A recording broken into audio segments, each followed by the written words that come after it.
Bien,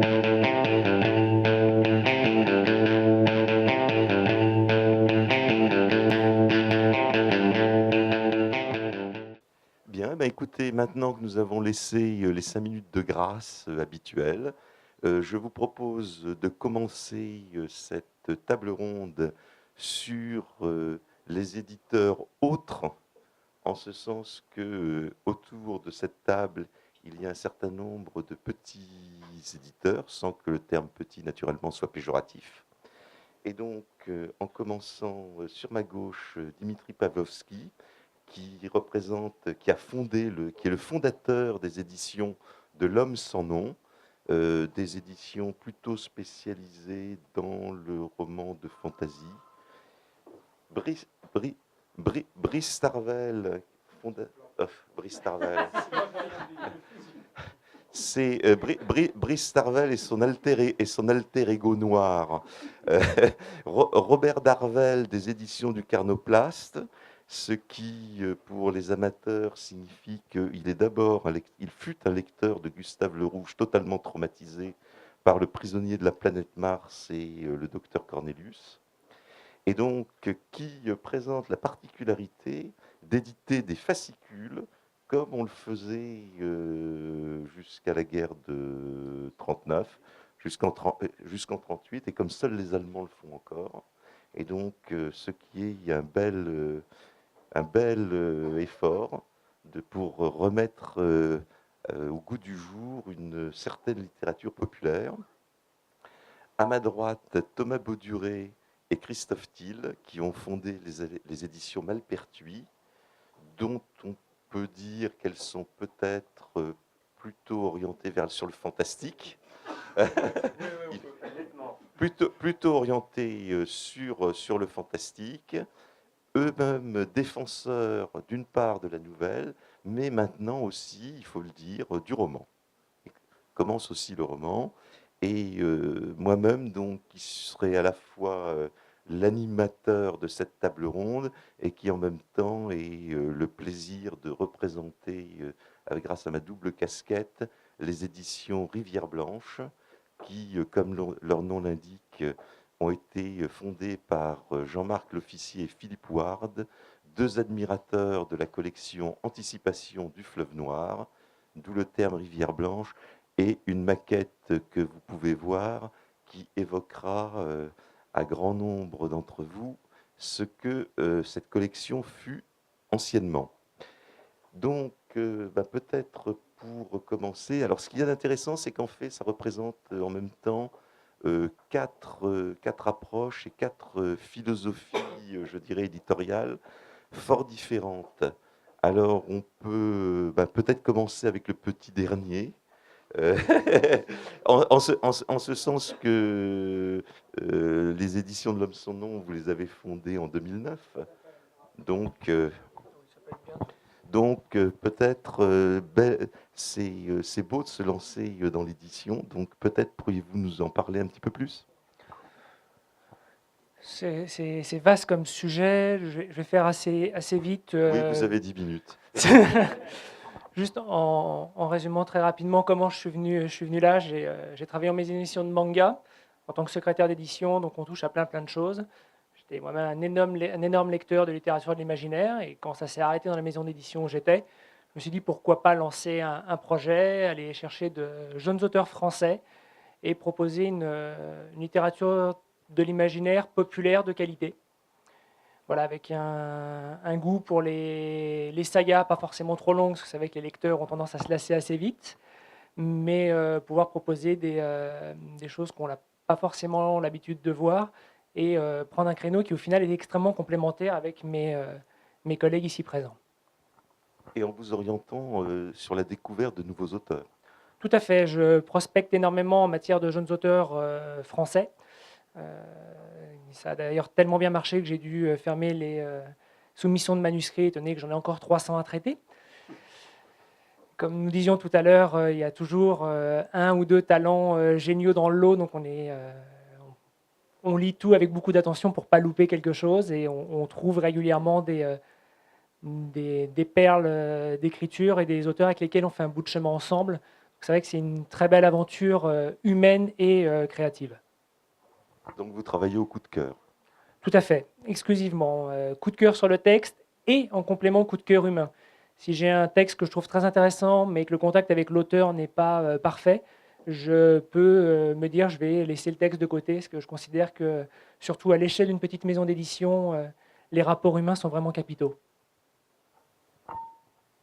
Chez Malpertuis, quelle est la philosophie? Bon, chez Malpertuis, les rapports humains, ça va.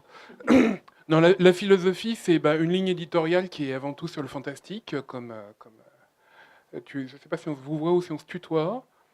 Donc, comme Monsieur Rivera l'a précisé, le fantastique est notre ligne éditoriale, c'est notre passion, c'est les choses qu'on aime lire, qu'on aimerait lire peut-être davantage.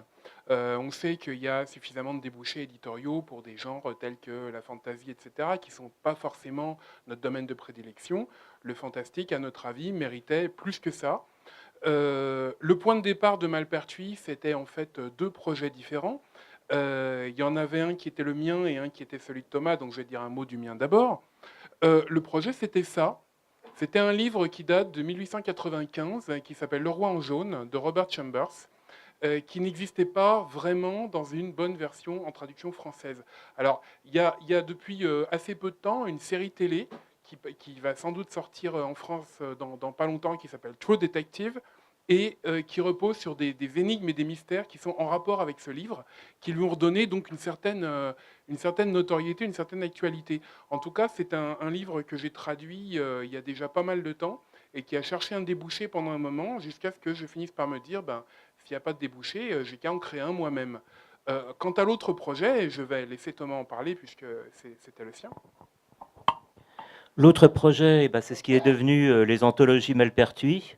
Donc j'avais déjà fait une première anthologie qui est sortie en 2003, qui s'appelait Rockstar, qui a plutôt bien marché. Et comme tout le monde était assez content, tant au niveau vente, les auteurs, le travail, je me suis dit qu'après tout compte fait, c'était peut-être une aventure à continuer.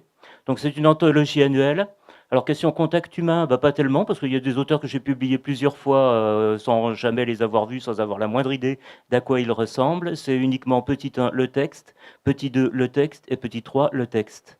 Et le but du jeu était aussi de découvrir des nouveaux auteurs. Apparemment, ça a marché. Bon, il y a Olivier Gay qui n'a pas tout à fait fait ses débuts chez nous, mais en tout cas qui a commencé aussi. Il y a Ophélie Bruno qui en est, je crois, à son 3e roman, etc. Et là, je suis sur la 5e du nom. Et en effet, encore une fois, il y a du lourd et qui vient justement de jeunes auteurs, de découvertes. Bon, je n'aime pas trop ce terme parce que j'ai tendance à penser que c'est les auteurs eux-mêmes qui se découvrent. Après, il s'agit juste de faire jouer les passeurs. C'est un petit peu notre but, dirons-nous. Et puis chez Malpertuis, vous aimez bien aussi tout ce qui est détective un peu fantastique, parce que vous avez quand même publié deux ou trois volumes de Harry Dixon, 3 volumes de Harry Dixon Oui. et plusieurs volumes du Club Diogène. Alors ça, c'était pas un plan de notre part. Ce sont des choses qu'on nous a proposées, qu'on a acceptées avec joie parce que c'est bon, c'est bien fait, c'est agréable à lire. D'une part, il y a effectivement la série des dossiers secrets de Harry Dixon, qui sont écrits par Brice Tarvel, le vrai, que tout le monde connaît, L'alter ego que de tout le monde Robert connaît bien Darvel. ici. Et Brice Tarvel est venu une fois nous trouver et il nous a demandé si ça nous intéresserait une série de pastiches de Harry Dixon. Donc Harry Dixon, c'est une espèce de Sherlock Holmes du surnaturel. Son docteur Watson à lui, c'est un jeune garçon qui est évidemment dans le rôle du faire-valoir, qui pose que des questions bêtes et qui comprend après tout le monde. Et bien sûr, Harry Dixon a un intellect quasi surnaturel et en plus, comme il affronte souvent des créatures bizarres et fantastiques, des mandragores et des mains géantes animées et toutes sortes de choses étranges, ça fait des aventures assez plaisantes à lire. Et j'ajoute l'ingrédient supplémentaire qui est le style désuet et cette description des quartiers de Londres comme on n'en trouve que chez les gens qui ne sont pas londoniens. L'autre chose à laquelle Jean-Luc a fait allusion, c'est le Club Diogène. C'est une série de recueils de nouvelles, de recueils d'aventures, qui met en scène un club composé de 7 membres, dont le but commun est de combattre ensemble l'ennui. Donc sous les ordres d'un très mystérieux personnage qui s'appelle Monsieur, qui leur assigne leur mission, ils doivent aller résoudre des énigmes plus ou moins policières, plus ou moins surnaturelles, Il y a parfois des mystères qui leur tombent au coin de la figure sans qu'ils soient allés les chercher. Et ainsi, ils se retrouvent face à des sectes de castrateurs, face à des rues qui se déplacent dans Paris, ils tombent amoureux de fantômes, ils poursuivent des tueurs en série qui sont en fait des créatures monstrueuses, et toutes sortes de choses, avec cette fois-ci un style très bizarre, très polysyllabique. Sont deux auteurs très complices d'ailleurs, qui aiment bien inventer un peu leur vocabulaire, et qui sont capables de vous sortir une phrase du genre non merci, lui claquai-je la porte au nez, qui fait bondir certains lecteurs et qui en fait saliver d'autres de plaisir, et j'avoue qu'on fait partie de cela. Il faut dire aussi qu'on n'a pas vraiment de plan de carrière, puisqu'on n'a pas de souci de rentabilité, de tête de gondole, etc. C'est l'avantage de faire partie de la petite édition. Donc on est tributaire un petit peu de ce qu'on nous offre, en effet, de ce qu'on nous apporte. Il n'y avait pas de volonté délibérée de faire de fantastique 19e siècle. Mais bon, il faut dire qu'en général, quand on est éditeur, vos premières sorties vous suivent à tout jamais. Si votre premier roman est un roman ésotérique, vous êtes un éditeur de romans ésotériques.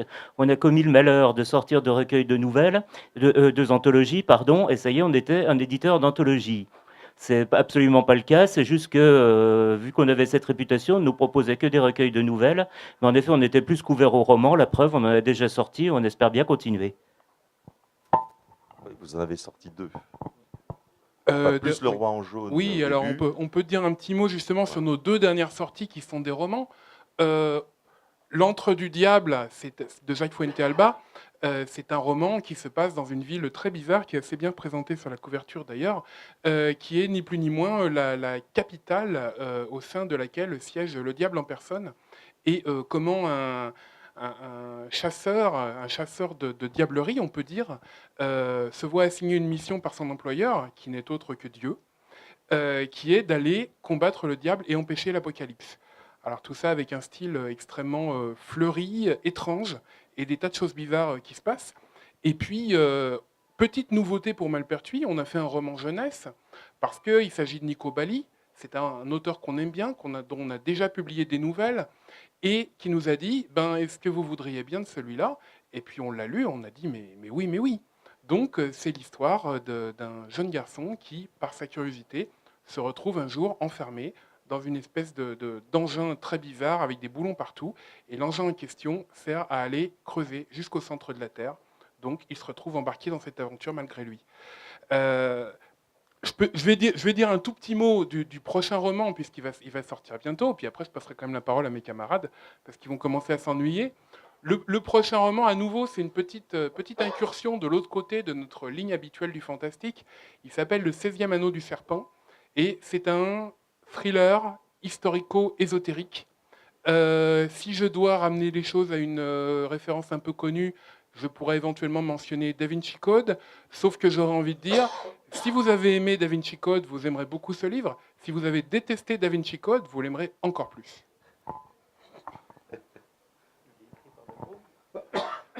Oui, il est écrit par Dan Brown.